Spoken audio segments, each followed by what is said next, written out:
ان کے جتنی بھی گفتگو ہے، جو انٹرویوز ہیں یا جو وہ ڈیالے کے باہر اگر انہوں نے 2-4 بار تھوڑا مختصر بات کیا ہے تو وہ علیمہ خانم صاحبہ کی گفتگو سے زیادہ وائرل گئی ہے سر. آپ یہ دیکھیں گے، کیونکہ اس کی ایک وجہ یہ بھی ہے کہ ایک تو ظاہر ہے اس میں کوئی شک نہیں ہے کوئی عمران خان صاحب کی بہن ہے، لیکن ساتھ وہ حسان نیازی کی والدہ بھی ہیں. جی ہاں، اور حفیظ اللہ نیازی صاحب کی بیگم بھی ہیں. وہ دیکھیں حسان نیازی جنہوں نے جو ظاہر ہے اپنے ماموں سے وفا کے جرم میں اس وقت قید کاٹ رہے ہیں، اور پھر دیکھیں نا، میں نے پہلے بھی اس پہ حوالہ دیا ہے کہ کتنا مشکل ہے کسی ماں کے لیے کہنا کہ جب پہلی ملاقات ہوئی ان کے اپنے بیٹے کے ساتھ اور انہوں نے کہا حسان نیازی کو کہ ایک ماں کے لیے جس کا اکلوتا بیٹا ہو، اس کے لیے کتنا مشکل ہے یہ کہنا کہ چارپائی پر آ جانا لیکن اپنے ماموں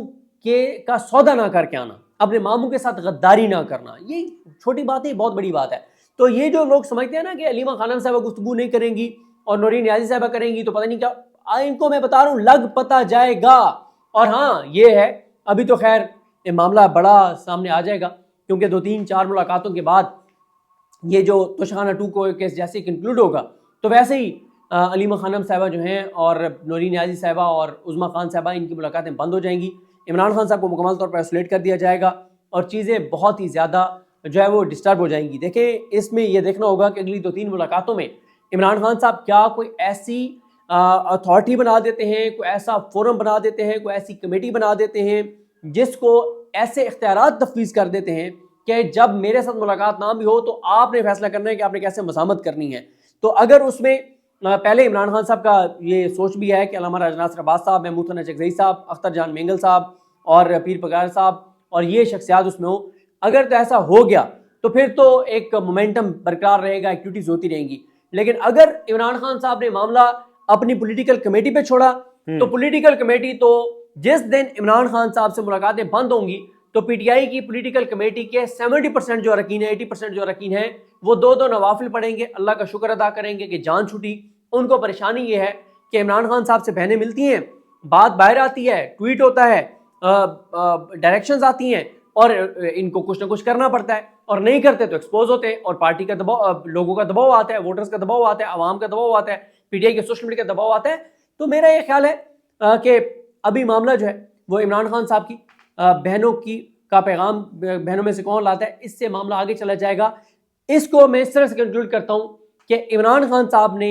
یہ فیصلہ اس لیے کیا ہے، ایک تو وہ یہ بتانا چاہتے ہیں کہ وہ فیملی کو پولیٹکس میں لانے کا کوئی ارادہ نہیں ہے، دوسرا وہ پارٹی کو موقع نہیں دینا چاہتے، تیسرا وہ اس کنٹروورسی کو ختم کرنا چاہتے ہیں اور وہ چاہتے ہیں کہ فوکس سارے کا سارا اسی طرف رہے جس طرف ہونا چاہیے. صحیح ہے. یہ اسی کے کوئک ایک میرا سوال ہے. آپ نے علامہ راجہ ناصر عباس اور محمود خان اچکزئی کی بات کی. عمران خان نے ان کو اپوزیشن لیڈر نامینیٹ کیا ہوا ہے اور اس وقت تک یہ روک دیا گیا تھا کہ جو عمر ایوب کا معاملہ ہے پشاور ہائی کورٹ میں، اب وہ معاملہ ختم ہو گیا ہے اور جو عدالتی ایک انہوں نے طریقہ کار اختیار کیا تھا وہ آپشن استعمال ہو گیا ہے. تو کون رکاوٹ ہے اب اس فیصلے پر عمل درآمد میں کہ اپوزیشن لیڈرز نامزد کیے جائیں محمود خان اچکزئی کو اور علامہ راجہ ناصر عباس کو؟ پی ٹی آئی کی باہر فیصلہ ساز قیادت رکاوٹ ہے. ابھی یہ نیا ڈرامہ کریں گے، یہ مطلب یہ میں کہتا ہوں کہ عمران خان کے ساتھ جو غداری پی ٹی آئی کے اندر کے کچھ لوگ کر رہے ہیں نا، وہ پورا نظام عمران خان کے ساتھ نہیں کر سکا. اب دیکھیں نا کہ اب یہ بہانے کیا بنائیں گے، اور یہ ہم نے پشاور ہائی کورٹ کے فیصلے کو چیلنج کر دیا سپریم کورٹ میں. اچھا، سپریم کورٹ کو پیغام دیا جائے گا کہ آپ نے یہ کیس لگانا نہیں ہے، اور باہر یہ کہتے رہیں گے جو چابی والے کھلونے، اور یہ وہ تو بھی سپریم کورٹ میں معاملہ پینڈنگ ہے. خان صاحب نے کہا ہے کہ ساری لیگل ریمیڈیز وہ ویل کر لیں پھر آپ فیصلے کیجیے. اور بھائی لعنت بھیجیں اس چیز کے اوپر. بھائی ٹھیک ہے، جب بحال ہو کے آ جائیں گے عمر ایوب صاحب اور شبلی فراز صاحب تو ان کو دوبارہ بنا لیجیے گا. بھائی ایک ایسے ٹائم کے اوپر جب حکومت اتنی چیزوں میں پھنسی ہوئی ہے، سیلاب کے معاملے پہ اپوزیشن لیڈر درجنوں چیزوں میں پھنسی ہوئی ہے، آپ اپوزیشن لیڈر ہی نہیں لگا رہے. اور اپوزیشن لیڈر آپ کو پتا ہے کہ آپ پارلیمنٹ کی رپورٹنگ کرتے ہیں، ہمیں پتا ہے، شاید دیکھنے والوں کو اتنا اندازہ نہ ہو کہ اپوزیشن لیڈرز کا کیا رول ہوتا ہے اسمبلی کے اندر. یہ اپوزیشن لیڈر نہیں لگنے دے رہے. دوسرا میں آپ کو بتاؤں،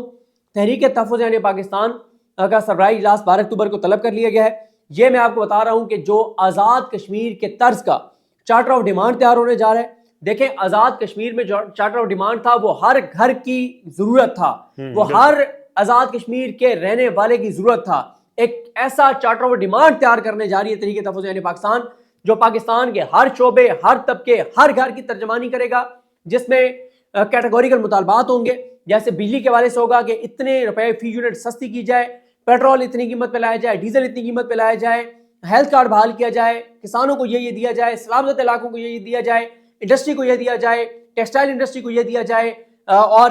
تنخواہ دار طبقے کے لیے آسانیاں پیدا کی جائے, سرکاری ملازمین کے لیے آسانیاں پیدا کی جائے. ایسے مطالبات ہوں گے جس میں ہر طبقے کے اندر ایک انٹرسٹ پیدا ہوگا اس تحریک میں. اسے لگے گا کہ اگر یہ تحریک کامیاب ہوتی ہے تو مجھے تو فوری طور پہ ریلیف ملے گا.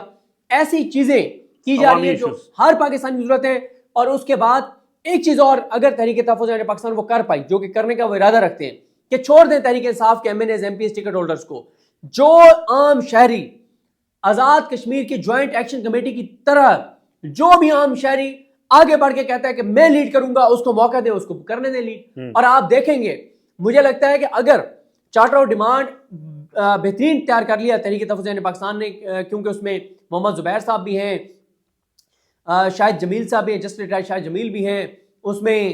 جو ہے وہ مصطفیٰ نواز کھوکھر ہیں, مصطفیٰ نواز کھوکھر صاحب بھی ہیں, اور یہ بھی میں آپ کو پریڈکٹ کر دوں کچھ اور بھی ججز ہیں سپریم کورٹ کے ریٹائرڈ, وہ بھی اب انٹرسٹڈ ہیں تحریک تحفظ پاکستان میں آنے کے لیے. اور اس میں اگر یہ چارٹر اچھا دے دیتے ہیں اور اس کے بعد یہ اوپن کر دیتے ہیں کہ آئیں, جو آگے بڑھ کے لیڈ کرنا چاہتا ہے وہ لیڈ کرے اور چلے, تو اسی تحریک کے اندر اس چارٹر آف ڈیمانڈ کے تحت ایسے لیڈر نئے پیدا ہوں گے جن کو کوئی مطلب تصور نہیں کر سکتا کہ یہ بھی لیڈر بن سکتے ہیں. جو لے نہیں ہوں گے, وہ لے نہیں ہوں گے کہ یار مسئلہ تو یہ ہے نا, یہ جو ہیں جن کے سٹیکس بہت ہائی ہیں نا بھائی, ان کے معاملات اور بہت زیادہ ہیں, وہ ایسے ہوں گے عام شہری جو سامنے نکل کر آئیں گے, دکاندار ہوگا, کوئی بھی ہو سکتا ہے, بالکل عام شہری ہوں گے, اور وہ بڑے بڑے لیڈر بن جائیں گے اور آئندہ کے ٹکٹ بھی وہ لے جائیں گے. اچھا, بس مجھے آخر میں یہ بتائیں کہ میں نے کہا تھا کہ یہ سیریس لڑائی نظر آ رہی ہے نون لیگ کی اور پیپلز پارٹی کی, اور آپ نے کہا کہ یہ سب ڈرامہ ہے, تو کیا واقعی ڈرامہ ہے؟ سینٹ میں انہوں نے معافی کا مطالبہ کر دیا ہے کہ مریم نواز معافی مانگیں شہری رحمان. یار یہ سارا ڈرامے دیکھیں, آج پیپلز پارٹی الگ ہو جائے, آج ہو جائے تو حکومت ہی گر جائے گی. بھائی آج الگ ہو جائے نا, آج پیپلز پارٹی الگ ہو جائے اور زرداری صاحب کہیں شہباز شریف کو اعتماد کا ووٹ لو, ختم, صحیح ہے, حکومت گئی. یار یہ ڈرامہ کرتے ہیں, ان کی کوئی اوقات نہیں ہے. میں ایک واقعہ اس لیے سناتا ہوتا ہوں تاکہ وہ یاد ہو جائے. مجھے وہ فواد چودھری صاحب کی بات یاد ہے, کہتے ہیں جب وہ شیریں مزاری صاحب کو اٹھایا گیا تھا نا, تو ہم اسلام آباد کورٹ میں ٹھہرے ہوئے تھے سارے, تو کہتے ہیں میں جب PTI میں نہیں تھا نا تو میں عمران خان پہ بہت تنقید کرتا تھا کہ عمران خان ایک بات کو بار بار کرتا ہے. کہتے ہیں اب مجھے سمجھ آئی کہ عمران خان بالکل ٹھیک کرتا ہے, وہ یاد کرتا ہے پاکستان کے لوگوں کو. تو میں بھی وہ خان صاحب کی طرح ایک واقعہ آج کل بار بار سنا رہا ہوں تاکہ لوگوں کو یاد ہو جائے. 26 آئینی ترمیم کی سیکنڈ اٹیمپٹ میں یہ ہوئی تھی, پہلی اٹیمپٹ ناکام ہو گئی تھی, آپ کو یاد ہوگا. جی ہاں, ٹھیک ہے, اس پہلی اٹیمپٹ میں کیا ہوا تھا, ایک دن طے ہو گیا کہ آج رات تو ترمیم ہو جائے گی. تو زرداری صاحب کیونکہ میڈیسن پہ, تو وہ میڈیسن کھا کے اور سوتے ہیں, ان کو پتہ نیند نہیں آتی, تو کہا گیا, حکم دیا گیا زرداری کے سٹاف کو کہ آج آپ نے زرداری کو نیند کی گولیاں نہیں دینی تاکہ وہ سو نہ پائے, کیونکہ رات کو ہی ہم نے اس سے سائن کروانے اور گزٹ نوٹیفکیشن کروانے ہیں. اور وہ زرداری ساری رات بیٹھا رہا, وہ نیند کی گولیاں نہیں کھا سکا. جو زرداری دوسری دفعہ بھی صبح 4 بجے سائن کروایا گیا تھا, یہ بھی بالکل, جو زرداری نیند کی گولیاں اپنی مرضی سے نہیں کھا سکتا, یار وہ بڑے بڑے فیصلے کریں گے. یار ان کی دیکھیں, یعنی یہ ساری ایک ڈائیورژنز ہیں, مطلب توجہ ہٹانے کی آپ کوشش. اس کے لیے عمران لالیکا کا ٹویٹ پڑھ لیں کہ یہ سارا کچھ کیوں کیا جا رہا ہے, آپ کو سمجھ آ جائے گی. اور میں آپ کو بتاؤں, زرداری ہو, آصف زرداری ہو یا MKM ہو, ان کو شہباز شریف کے اقتدار کے بستر پہ لٹایا گیا اور یہ بیچارے خود اتر نہیں سکتے.